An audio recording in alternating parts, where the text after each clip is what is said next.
Good morning, good afternoon, good evening. You're listening to the Thai Expat Daily Show. I'm your host Kieran Mack and thanks for tuning in. Don't forget to like this video if you're watching us on YouTube and please do subscribe. We're also available on Apple Podcasts, Spotify, Amazon Music and a host of other podcast players. Now that that's all done, let's jump into today's show.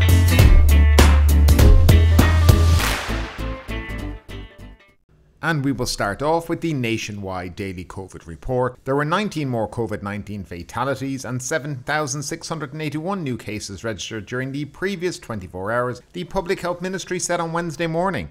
This compared with 12 COVID-related fatalities and 7,133 new cases reported on Tuesday morning.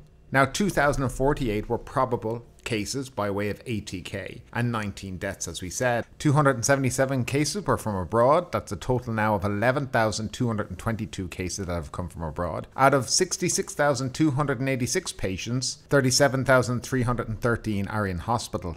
There are 480 in serious condition and 108 on ventilators. Now, Phuket health officials have reported 621 new cases, out of which 470 are local transmission and 151 are from abroad. There are now 3,981 people in care, and at the moment the island has 1,011 beds left. Chonburi Public Health Office is reporting 873 new cases today and no deaths.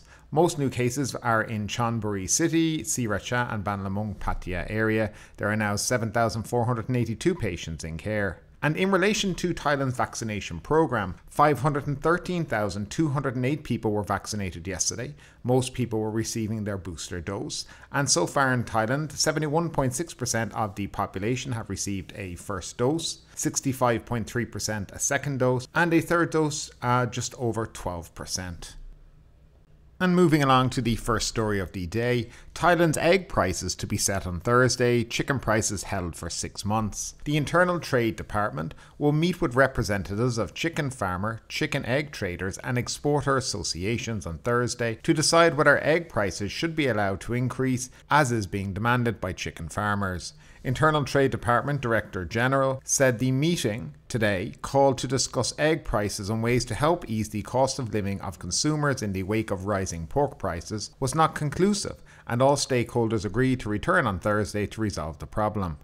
Executive member of the Layer Farmer Association, Thayapur Sitan, defended the need for the price of eggs to be increased to between 3.60 and 3.80 baht per egg, citing increased costs of animal feed, medicines and management costs.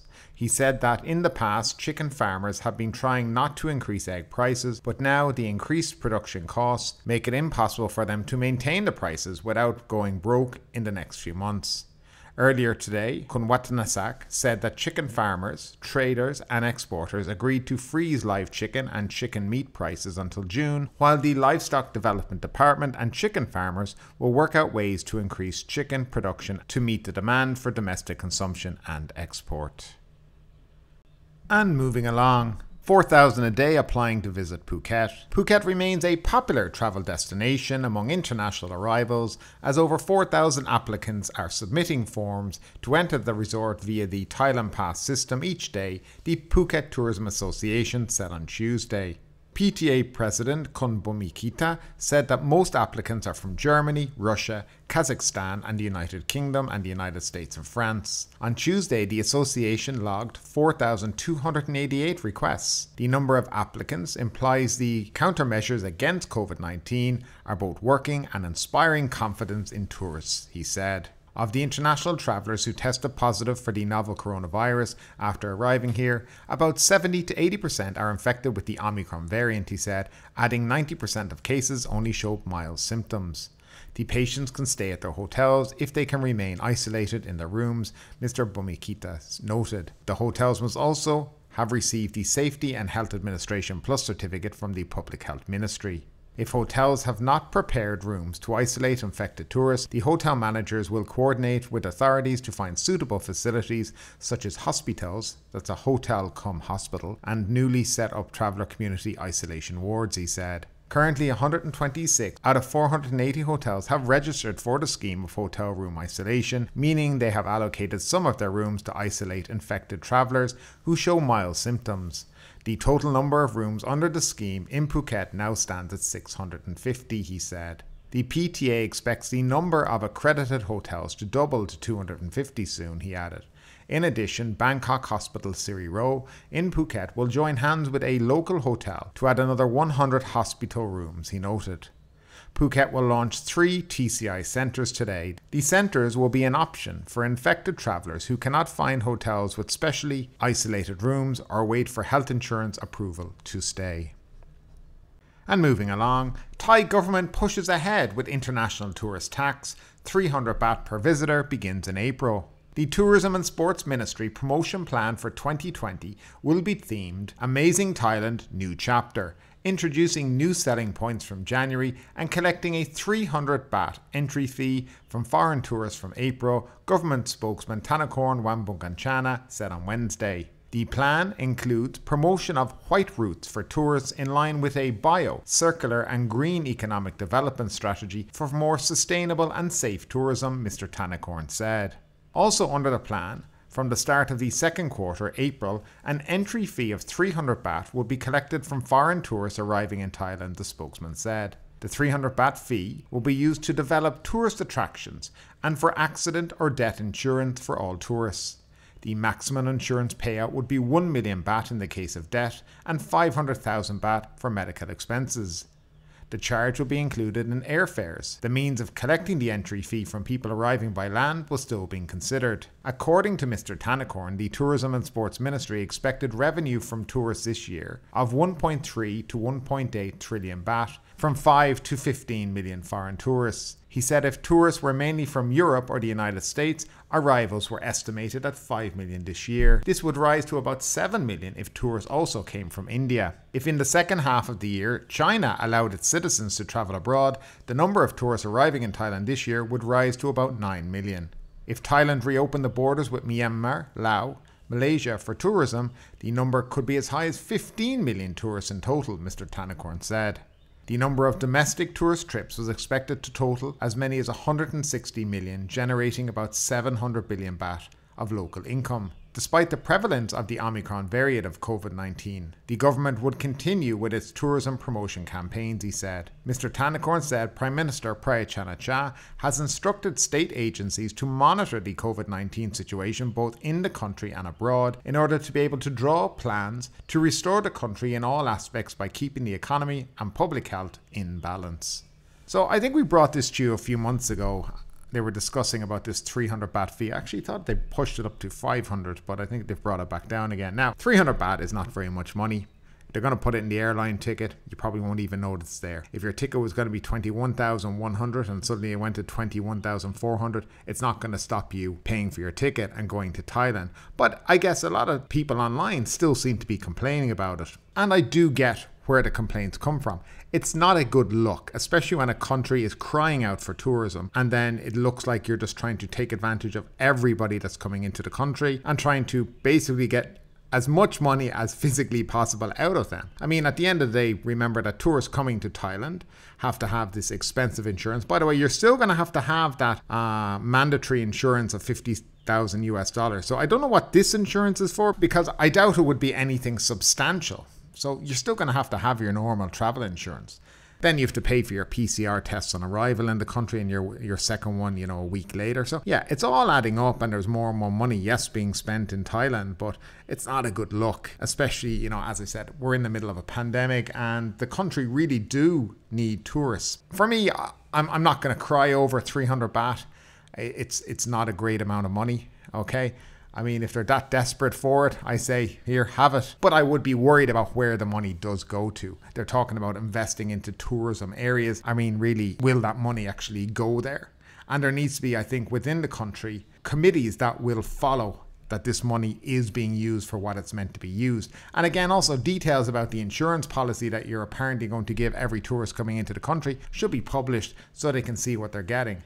And if it's going to be, cover you up to 500,000 baht, maybe it's time they skip the $50,000 insurance. It should be one or the other, but certainly not both. So I don't think they've thought this through 100%, but yeah, it's going to be there. As I said, you probably won't notice it, but at the end of the day, the other thing is that Thai nationals will end up paying it too, because there's no way to separate who's paying it and who's not paying it if every airline has to include it in the price of the ticket. So yeah, a little bit wrong in some ways. You know, you're not separating a tourist and somebody who lives in the country.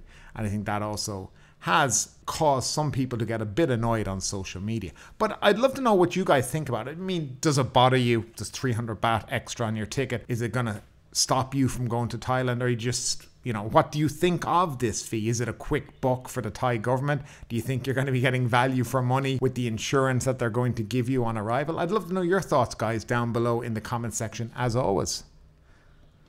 And next up, Thai insurance firms to be allowed to cover COVID-19 treatment for tourists with mild symptoms. The Department of Health Services Support resolved on Tuesday to allow Thai health insurance companies to launch packages that cover COVID-19 treatment for foreign tourists and expand hotel isolation for patients with mild symptoms.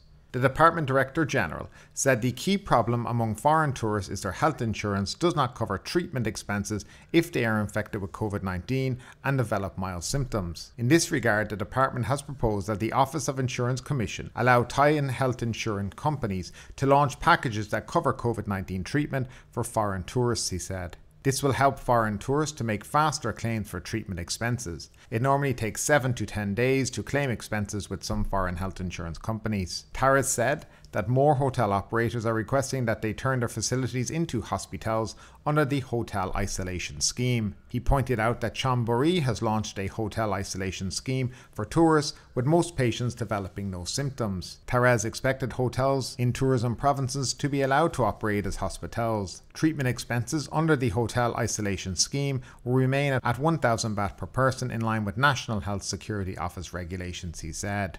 Now this is quite interesting because we've just spoken in the previous story about how they're wanting to include insurance, and now these guys are wanting to sell more insurance to tourists coming into the country. Now these are the very same people, by the way, who a few months ago petitioned the government to cancel all the COVID health insurance policies that they had sold Thai citizens and expats in the country because there was too many claims. This whole hotel isolation, hotel quarantine has become big business here in Thailand. Now we have hoteliers getting in on it, insurance companies getting in on it, the government getting in on it. Everybody wants a piece of the pie, and that's what the big problem is here at the moment, is it's become a business, and it's not about health and safety of people. It's about money now. And money is the incentive to lock people up in a hotel for 14 nights. And I really do think there needs to be a closer look at what's going on here and who's involved in this and who's got their hand in the little pie. Because I can tell you, people are making a lot of money out of this. Prime Minister happy with Thailand being best place to retire in Asia. Prime Minister Prayut Chan-o-cha is happy with Thailand being considered as the best place to retire in Asia and the 11th best place for that purpose worldwide, according to the government spokesman. Thanakorn Wambungkanchana, the spokesman, said Thailand ranked first in Asia and 11th worldwide in the world's best places to retire in 2022 rankings that International Living magazine announced on January 1. The Prime Minister thanked all Thai people for their hospitality towards each other and towards foreigners, and it contributed to such good rankings for the country for a long time, the spokesman said. The Global Retirement Index of International Living was a comprehensive and in-depth opinion survey on reliable sources of information. It was aimed at finding the world's best places to retire and based on 4 categories of criteria consisting of general conditions, finance, lifestyle, and good governance, the spokesman said. So, do you agree with that? For expats who are currently here, do you think Thailand would rank high in, places to retire? And if you say yes, what are those reasons that you would say it is a great place to retire in? Now, if you say no, I'd love to know what you think are the reasons for saying no as well. Unfortunately, I can't give an opinion because I am yet to retire. But I would say that if I had lots and lots of money and I was free to do what I like every day, didn't have to go to work, didn't have to do this, that and the other, well, I'd probably say Thailand is a good place to retire. Good healthcare system, great food, Property is reasonably priced. It depends where you are in the country. Of course, if you go to more tourist zone, yes, the property will be more expensive. But if you go to more kind of rural areas, you can get some really great bargains. And yeah, in general, I do like the buzz of Thailand. Maybe not over the last year and a half or so with the whole pandemic. I think, every country has kind of gone through a phase of just, being a bit blah. But yeah, in general, prior to March 2020, I absolutely love Thailand, and I'm sure when things get back to its normal self and we start to see the pandemic kind of go away, things become endemic and we get on with life again, I think it'll return to that kind of great place that I've loved to live in for the last 10 years. And moving along, Thai Cabinet endorses bill to oversee media ethics and standards. The Thai Cabinet approved a draft bill on Tuesday which seeks to create a council for the media profession, similar to the Lawyers' Council of Thailand, to regulate and promote the ethics and standards of Thai media professionals and to protect the rights, liberties and independence of the media in accordance with Section 35 of the Constitution. Under Section 35, members of the media will be protected by law in the exercise of their rights, liberties and media independence in the presentation of news and opinion if they comply with media ethics and if the exercise of such rights does not go against the good morals of the people.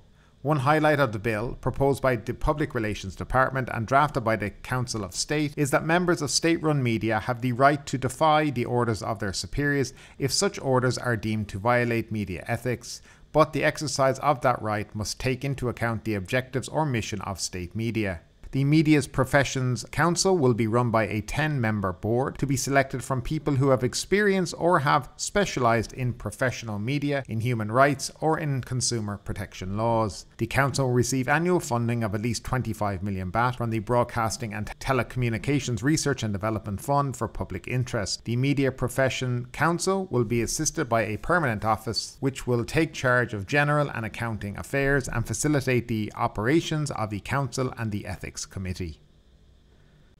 And finally, the Phuket News Daily Report. Vaccinations not required for visa extensions, confirms Phuket Immigration. The Phuket Immigration Office in Phuket Town has confirmed that proof of vaccination is not required in order to be approved for an extension of stay, often just called visa extensions. Phuket launches Tourist COVID Hotline. Phuket officials have launched a Phuket Tourist COVID call centre to assist tourists who test positive for COVID-19. The call centre can be contacted by calling 076 254 200 extension 88. It is open daily from 9 AM to 9 PM. The call centre can support both the English and Thai language only.